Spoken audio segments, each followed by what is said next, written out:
Let's take a moment here and enjoy this. The Brewers, the best record in Major League Baseball. And here we are in July. Let's savor that. Let's do that. Let's savor that for the next 30 minutes. Next here on Locked On Brewers.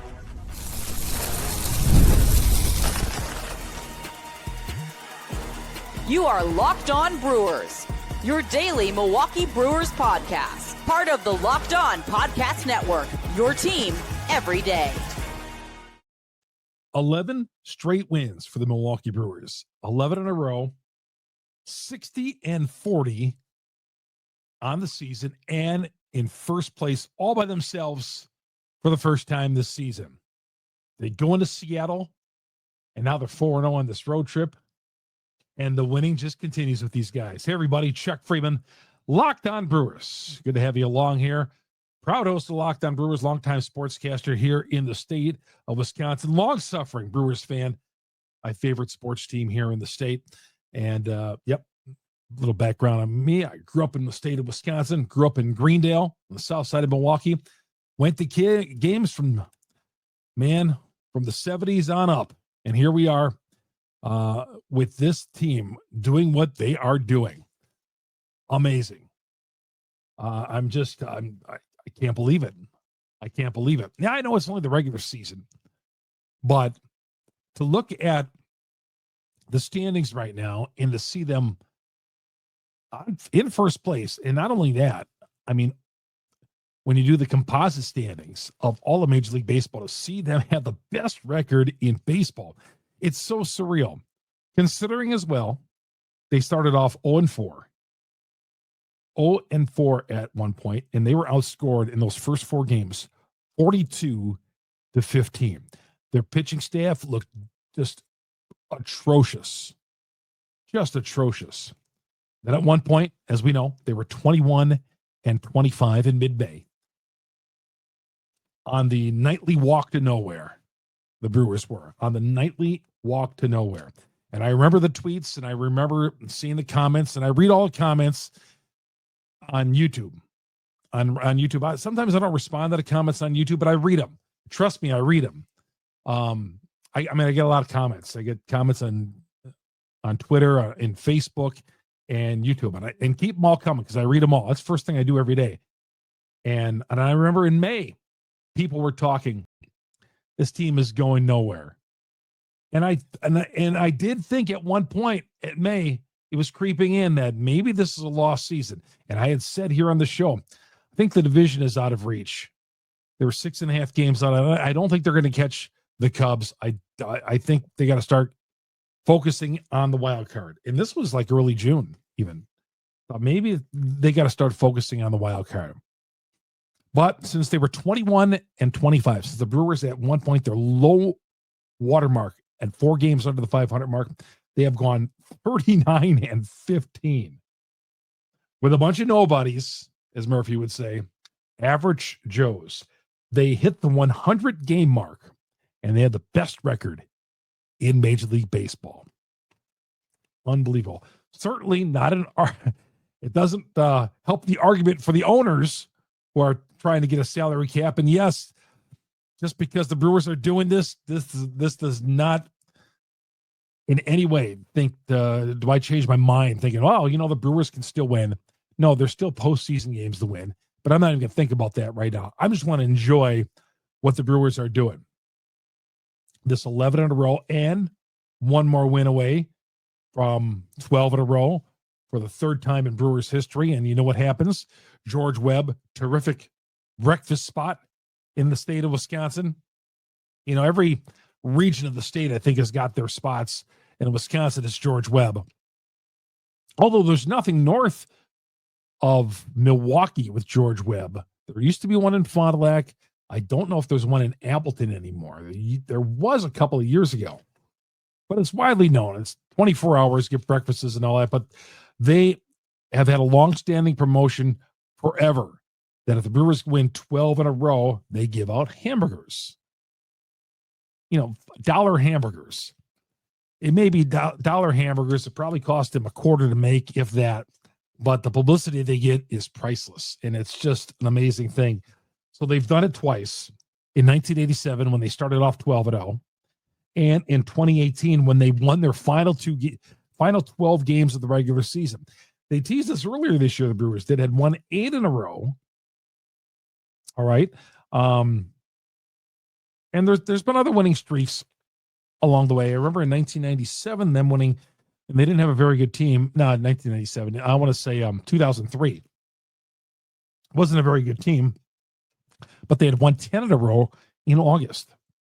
And there's been other threats to it as well. But 11 in a row on the brink. I don't think they've ever won 11 in a row and fallen one game short of getting the George Webb hamburgers.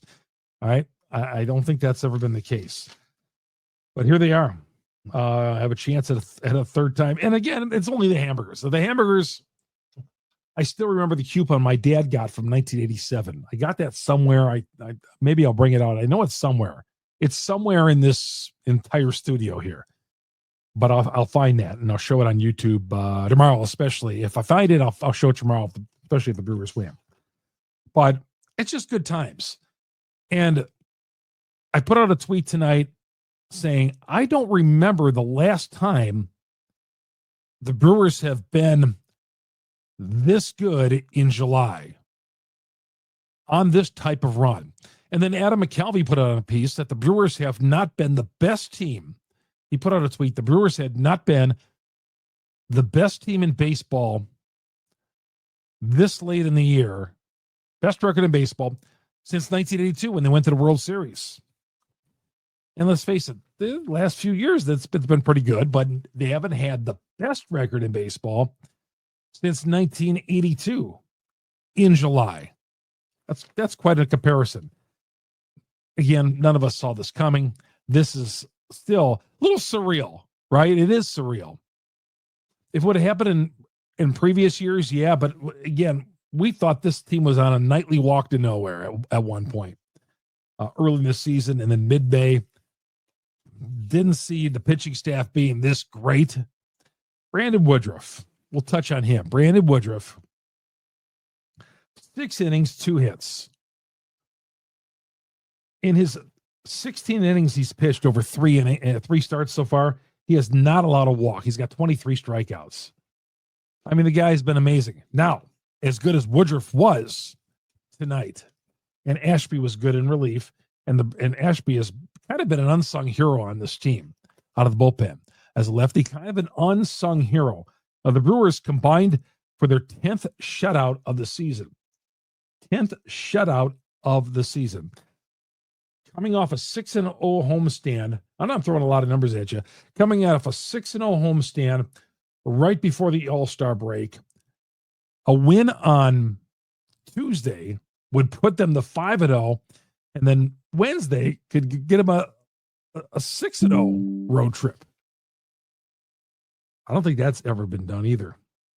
Well, obviously it hasn't, because they've only won 12 or more games 2 other times. But I think the most joy I'm taking out of this is the fact that the Brewers have moved ahead of the Cubs in the division. The Brewers have moved ahead of the Cubs in the division. And the Cubs lost on Monday night. They had an early lead, got beat by the Royals. And I really believe, not that I don't have any ill will towards Craig Counsell at all. I don't. And if you listen back to the podcast, and I know some people have this disdain that Counsell went to the Cubs.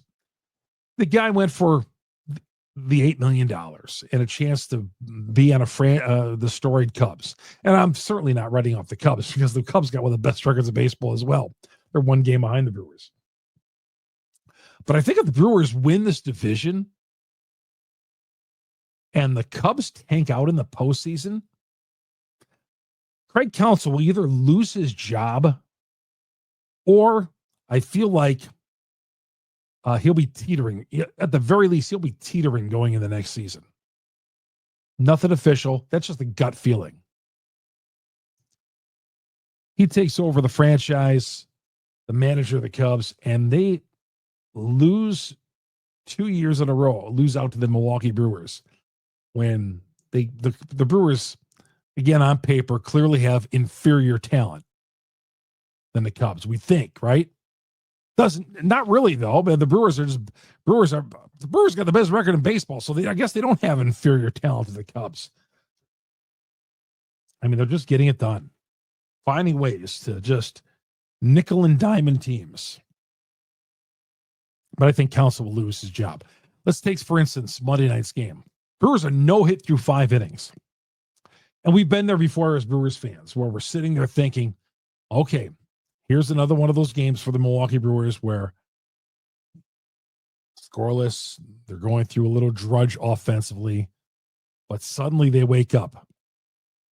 Joey Ortiz, base hit the left field, and the hit parade just starts, one after another after another. And then the Mariners start throwing the ball around, and they don't hold a runner on second base, and Yelich steals third. The kind of mistakes, I've been saying this for a while, and now I'm hearing other people saying it as well. The kind of mistakes the Brewers you can't make against the Milwaukee Brewers. The Brewers, if you give them an inch, they will take a mile. You committed error, you don't pay attention, you throw the ball around like the Dodgers did this weekend, or the Mariners did a little bit.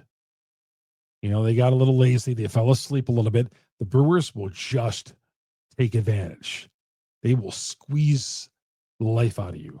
And that's what a team, I've said many times, the Brewers have a small margin of error for victory. A small margin of error. They got to do all the things. They got to take the extra base. They got to take advantage of teams' mistakes. And the Brewers are doing all that. Yeah, tonight's game was just another clinic in how to win baseball. How to win baseball game. You need a 3-run home run. And today's climate is all about the home run ball and all that. Brewers don't need to do that. Line drive, base hit, steal another base, take third. Take the extra base, sacrifice fly, scored the first run. So they were no hit through 5, and then the third time of the order came up, and the Brewers got the work, led by Ortiz, and the rest is history. And Woodruff, the 6 innings on 2 hits, man, has he been good. Yelich, 27 games in a row, he's reached base. 27 games in a row. Ortiz, the defense has been amazing. I talked about the base hit to get the inning going there in the 6th inning. So many guys. You look at on this road trip, many guys up and down that order. And when that lineup came out on Monday afternoon, what do we all see? Durbin was not in the lineup. And we're like, man, that one of the catalysts. How is Durbin's getting a seat? Brewers win without him. So the Brewers now, not only are they developing players, winning baseball games, but they're even running out a team that's not at full strength. And they've gone through their share of injuries through this as well. And winning ball games and winning to a tune of the best team in baseball. All right, we come back.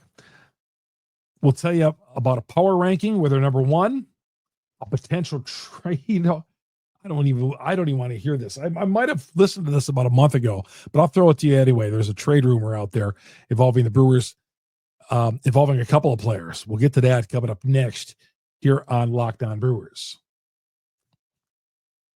Locked On Brewers, part of Locked On Podcast Network. We are your team every day. Good to have you along. Thanks for making this your first listen to every day here on Locked On Brewers. OpenPhone. OpenPhone is a new phenomenon that is taking place right now. And with OpenPhone is, if you have a business and, a missed call is money left on the table. Think about the last time you had an emergency and you need a plumber or someone, and you need someone in a hurry, and you dialed that number and you got a busy signal, or you got a no answer. Well, then you went on to the next person or the plumber or whatever. Well, if you have OpenPhone and you're a business, you're not going to miss any calls.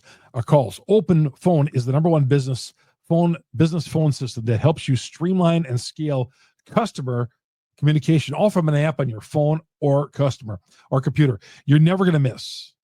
You are never going to miss a call. You're never going to miss business, because missed calls are money left on the table, and that's missed business. OpenPhone offering Locked On Brewers listeners right now 20% off your first 6 months. Check it out. OpenPhone.com/LockedOnMLB. OpenPhone.com/LockedOnMLB. And hey, if you have existing numbers with another service, OpenPhone will port them over at no extra charge. OpenPhone, no missed calls, no missed customers at all with OpenPhone. Chuck Freeman here, Locked On Brewers, part of Locked On Podcast Network. By the way, you get our podcast on Google, Spotify, Apple, wherever you get your podcast. We're on all the platforms out there. Locked On Brewers. We're there daily talking Brewers baseball with you. We're on all of them. Just got to search Locked On Brewers. We're the #1 Brewers podcast because you great Brewers fans out there. And I hear from you guys, and I keep them coming. I want to keep on hearing from you guys. And again, if you ever have any questions, please hit me up on Twitter or Facebook, Chuck Freeman, FREIMUND. Find me on Facebook as well. Facebook's friends, man, I don't care. We are all friends. We are a Brewers community here on Locked On Brewers. And of course, if you already listen to us on the audio platform, please go to our growing YouTube page, man. Our YouTube, every day I'm looking, and we are just leaping up by dozens and dozens every hour or so on Locked On's YouTube page. Go to Locked On Brewers on YouTube, hit the subscribe button, hit the bell that alerts you every time we drop an episode here on Locked On Brewers. These power rankings, I don't put a lot of credence into them. I don't. But I was searching for one tonight that might have had the Milwaukee Brewers #1, and I found one at least. And maybe there's some more, but I saw CBS had the Brewers for the first time I've ever seen the Brewers have the #1 power ranking on CBS. First time ever. I don't think this has ever happened before, even early in the season, since as long as they've been doing these power rankings. But the Brewers are #1 on CBS's power rankings. Trade rumors. The latest trade rumor. MLB insider Jim Bowden, the former GM in Major League Baseball, says the Brewers are showing interest in 2 players from the Miami Marlins. Second baseman Otto Lopez put a 2-run homer against the Brewers a couple of weeks ago when they were in Miami. And Xavier Edwards, their shortstop, their speedy shortstop. Weird that they'd have any interest in Otto Lopez. Now, what I would see here is they would, if they had interest in Otto Lopez, moving Terang to shortstop and keeping Durbin at third base. That's a lot of moving guys around, to be honest with you. Shortstop Xavier Edwards. If we're going to look to replace Ortiz, Xavier Edwards, the speedy shortstop. But again, Ortiz, now I'm starting to pause on replacing Ortiz. And I've been in a holding pattern with Ortiz because now I'm having second thoughts about that because his defense is so good. He did it again tonight. I mean, even the Dodgers series, he made a diving stab going to his right, which might have tied the game there in the bottom of the 9th inning on Sunday. Made a diving stab. That ball gets through. I mean, Ortiz has just been amazing. Gold glove type at shortstop. And yes, maybe we can, and he had a big base hit tonight to start the 6th inning, right? The 4-run 6th inning. Got things going there. So I don't know. Man, I'm really hesitant, and the trading deadline is coming up next Thursday already. I would hate to do this, though. I would hate to not make a move, and then in August we're saying, why did the Brewers get any better? Why didn't they do anything to help themselves out? But like I said in yesterday's podcast, you almost hate to make a move for the sake of thinking you're going to improve this team when you might be ruining the chemistry.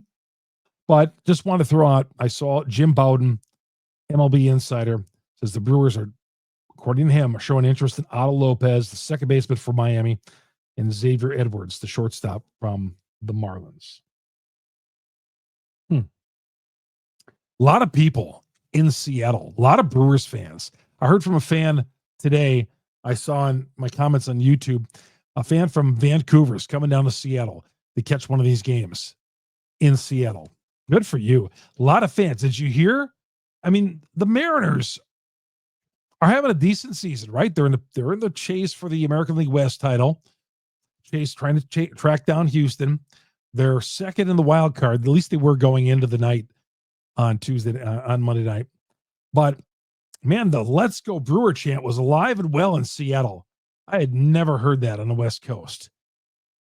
It's like when the Packers go on the road, you hear the Let's Go Packers. Go Packers go, actually. You hear Go Packers go, Go Pack go. That's what it is. I'd say I'm out of football. I'm thinking totally baseball right now. I'm out of, my mind's not even thinking of Packer training camp, even though I cover them in my other job. But with the Brewers, which I cover as my number one priority, they were saying, let's go Brewers and go Brewers go out in Seattle. I've never heard that on the West Coast as loud as it was on Monday night. That was very cool. And as I mentioned, Packer camp is underway, yet the Brewers, for first time in a long time, are dominating July. I could tell by the number of my downloads on these podcasts. There is something brewing. With these guys right now. 20 games over the 500 mark. All right, we come back. We'll talk about Tuesday's matchup. Interesting one for the Brewers. I will get to that next here on Locked On Brewers. Locked On Brewers, part of Locked On Podcast Network. We are your team every day. FanDuel is America's number one sports book for a reason. Their live betting is just fantastic. Live betting on FanDuel. If you like the Brewers on this road trip, maybe you wait if the Brewers go scoreless in the top of the first inning, you get to the bottom of the inning, the odds are even better. Like if the Brewers, they've been plus the number all these games on the West Coast. If they're plus 115, sometimes they're plus 145 if they're scoreless in the top of the first inning. So you like your chances like that, FanDuel is the way to go. FanDuel, right now, new customers bet $5, you get $150 in bonus bets if your first bet wins. Open the FanDuel app today. Visit FanDuel.com to get started. Parlays, same game parlays, fast payouts, regular season, must-watch TV, especially if you're watching the Brewers. And, of course, if you have FanDuel and you've been loaded up on the Brewers, you're a happy person these days. FanDuel, get new customers. Bet $5, $150 in bonus bets if your first bet wins. But you got to open up the FanDuel app today. Visit FanDuel.com to get started today. All right, another night game, 8:40. Late night again in Seattle. And then an afternoon game on Wednesday. The Miz is going to pitch. Haven't seen him since the home series against Los Angeles. It's been almost 2 weeks since the Miz has pitched, right? Jacob Mizorowski pitched, that'll be 2 weeks, right? Or do I have that right? The All-Star game was a week ago. Yeah, it been 2 weeks. The last time we saw the Miz. And then Logan Gilbert, been a consistent pitcher for the Mariners, was injured, came off the injured list back in mid-June. Strikeout pitcher, 9 Ks in his last outing. And that was a week ago. So he hasn't pitched since last Sunday, a week ago Sunday. Right before the break, he pitched against Detroit. He had 9 strikeouts. So Logan Gilbert on the year, he's 2-3, a 3.39 earned run average. Good pitcher. Mariners got some good starting pitching. Couldn't have told it tonight after the Brewers kind of sliced and diced the guy they had out there tonight.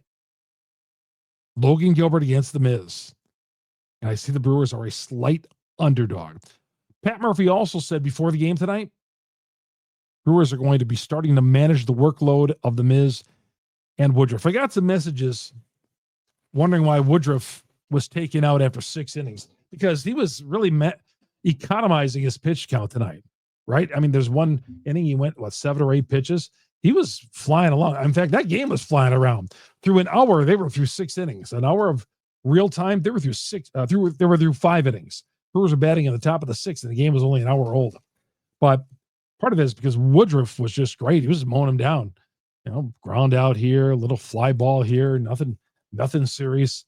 And Woodruff was great. But so some of you were asking about why couldn't Woodruff go in the 7th, and he brought Ashby in. Well, Murphy said before the game, going to be starting to manage the workload of Woodruff and Mizorowski, which means we could see Mizorowski get some time out of that bullpen. Could see some time out of that bullpen. Could see an inning or two out of the bullpen.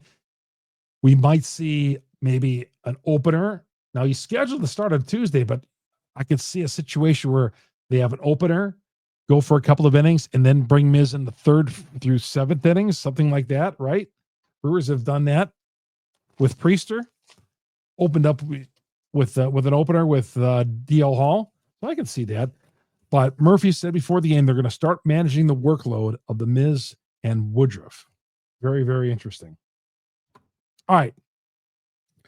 That's going to do it for this episode of Locked On Brewers. Man, I hope to be sitting right here tomorrow in the Locked On Brewers studio talking about winning 2 in a row in Seattle, 5-0 on this road trip, and more importantly, 12-0 for those George Webb hamburgers.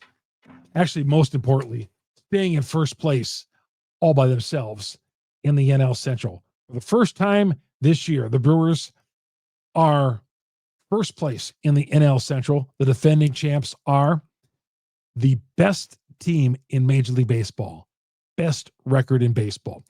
As I mentioned, get us on YouTube. Search Locked On Brewers, hit the subscribe button, hit the bell. Get us on any audio platform, Locked On Brewers. Follow me on Twitter, Chuck Freeman, Freimund. This has been Locked On Brewers, part of the Locked On Podcast Network. Thanks for making us your first listen to every day. Have yourself a great Tuesday, everybody.